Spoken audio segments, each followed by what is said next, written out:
Slugs, the bane of every veg grower everywhere, and in this video we're going to look at how we combat them before we get into the early spring and start putting our crops out.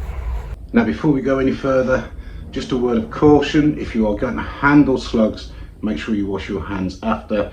They contain or can carry quite a few viruses and parasites that can affect humans, including rat lungworm, so be careful. So we've all put out a nice row of young plants that we've brought on for a few weeks, and we've come down the next morning and they've been decimated. And it's the same with seedlings. They start to come up and then they just disappear overnight, and it's soul destroying. And there are some things that we can do to combat these pests, these slugs that just destroy all of our hard work. So before we get into the control measures that we can use, let's have a look at the most common slugs here in the UK. So first up, the grey field slug. Now, this is probably the worst of the slugs, to be fair, certainly in my garden, and I find this on brassicas, on salad crops. I find it on pretty much everything, and these things can grow up to about 6 centimeters long, but I find it's the really small ones that do the damage because they hide so well under the leaves of the crops and they just munch away, and by the time you realize there's a problem, they've eaten a lot of the plant. Now, they are classed as a major pest within horticulture, and they very quickly reproduce into large numbers. Generally they live in cultivated areas, so allotments, gardens, and places where man is there cultivating the land. Now, this slug doesn't bury itself, it lives on the plant itself and hides under rocks and bits of wood and bricks and all of that, and then comes out on a night and eats away at your crops. Then we have the common garden slug. Now, this can be similar in size to the field slug, to the grey field slug. It's a grey black in colour with a yellow underside, and again it is a prolific eater of vegetables and fruit. Then we move on to the keeled slug.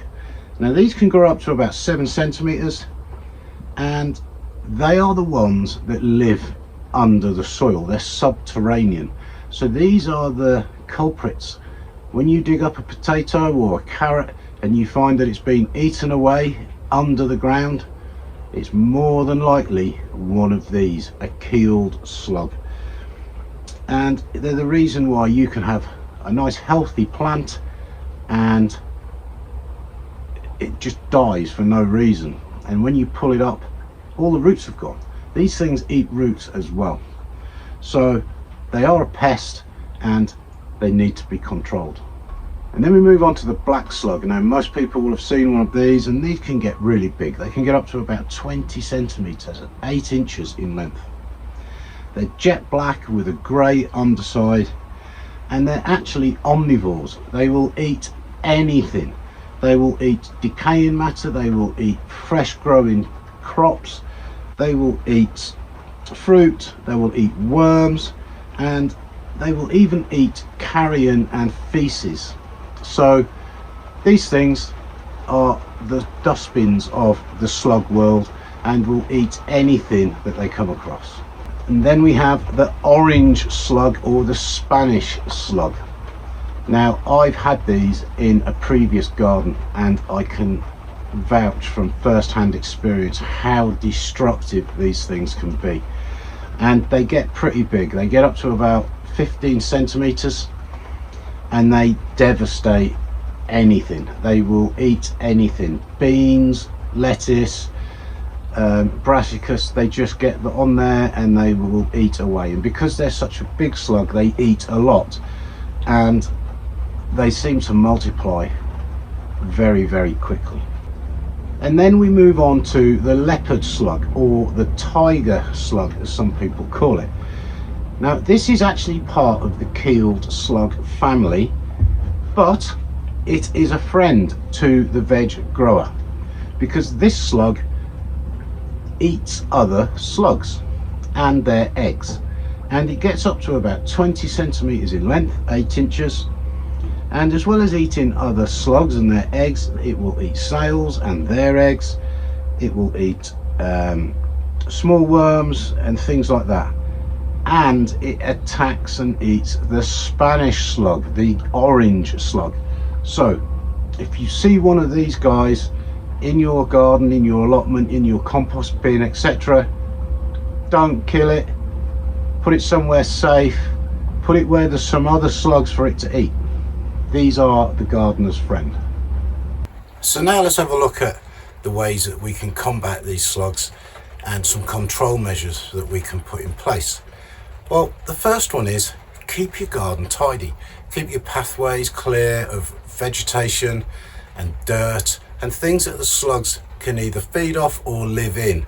And by doing that, you're going to really help keep the slug population down. Another control measure you could use is slug pellets. Now, I personally don't like slug pellets because although you're going to kill the slugs, you may also harm other wildlife that feeds on the slugs, and therefore I don't use them. And equally, I don't want to be putting a potentially chemically based product around my vegetables. Then you have the old copper tape, copper mesh theory. Now, I've tried this, it didn't work for me. In fact, this is a piece of the copper mesh that I've used in the past. It made no difference. And I'm an engineer by trade, and as far as I think things through, unless that copper has got a current running through it, it's probably not going to work. Therefore, you're going to need 2 bits of copper so far apart, connected to a battery, and when the slug crosses both of them, then it will get a shock. But a piece of copper on its own, I'm not convinced. Beer traps. Now this is a method that I use a lot, especially in the early spring, and the reason I use it in the early spring is the unfortunate side of beer traps is you can also catch other insects, etc., that you don't necessarily want to kill, but they are very effective. And to do it, all you need to do is dig a hole in the ground, bury a plastic pot or anything that will hold liquid so it's flush with the surface of the soil, put a small amount of beer in there, and then cover it with a roof tile or something similar so that it's just propped up above the ground level, allowing slugs to get underneath, but stopping rainwater from filling up the pot and diluting the beer. Now, as I say, these are very, very effective, but I try to only use them in the early spring, and then once the plants have grown big enough that slug damage isn't really an issue, I will just not use them anymore. Now, you can buy products to help control slugs. One of them would be Nemi-Slug, and basically this is a parasite that you water onto your garden or your allotment, and it contains a parasite that attacks the slug, and it is very, very effective, but it's also quite expensive. So for that reason, I don't use it. You can make your own nematodes, and you can do that by collecting slugs from around your garden, putting them on a leaf floating in a bucket of water. They will all mingle together, they will touch each other, and because this parasite is already within the slug population, they give it to each other, they slowly eat the leaf, and then as the leaf disappears, they fall into the water and drown. And you let that ferment, and then you water that onto your garden. Now, Tony O'Neill from Simplify Gardening, he's got a very good video on this, so get over there and check out how to make your own nematodes. Hunting slugs. Now this is something that I do a lot, and most evenings, especially damp evenings, you will find me down the veg plot as it's dusk or just dark with a head torch and a pair of scissors, and I will be hunting slugs on my crops and just giving them a snip. And while that may sound cruel to some, it's something that I practice, and I'm sure many other gardeners practice. And if you can hunt them down and remove them from your plants and your beds and dispose of them, then you are significantly helping your crops.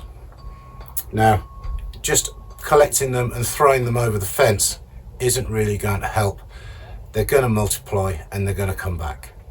Another method you can use is when you put out your crops, then you can plant decoy plants. So amongst your brassicas, for example, you could put some lettuce, and they are sacrificial plants. They are there for the slugs to attack and eat, and you can then go to those plants and you can remove the slugs. Another way of doing it would be to put some lettuce leaves around your crops with the hope that the slugs then go onto those leaves and you can pick up the whole leaf and dispose of it. But one of the best things that you can do to combat slugs is attract slugs' natural predators. So we're talking about hedgehogs, we're talking about toads and frogs, wild birds, centipedes, beetles. All of these things are natural predators to the slug. And finally, if you've got chickens, they love eating slugs. So although they may be destructive to your crops as well, they do get rid of the slugs. Now, what I would do when we get chickens, which isn't going to be too far away, hopefully, is I will section off parts of the garden when I finish growing crops in there, let the chickens into that area, let them scratch around, find the slugs and eat them. Another way to help control slugs is if you use your homemade compost on your beds. Get it spread onto those beds way before your last frost, and then let Mother Nature deal with those slug eggs and those slugs. Now, slugs can lay up to 500 eggs in their lifetime, and those eggs hatch in 2 to 4 weeks. So you can imagine, in the right conditions, how fast slugs can reproduce and get out of control. And therefore, you really need to follow some of the tips in this video to try and combat the slugs, because once they take hold, it is really difficult to get on top of the problem. So I hope you found this video useful and that you may have picked up a few tips on how to deal with slugs. It's an ongoing battle. You're never going to get rid of them completely, but you can certainly decrease their population to a point that is manageable, and hopefully have a good growing season and have some nice crops at the end of it. So if you've enjoyed this video, please give it a thumbs up, and if you haven't subscribed and you'd like more content like this and gardening tips, then please subscribe, hit the notifications button and then all, and I'll see you on the next one. Cheers.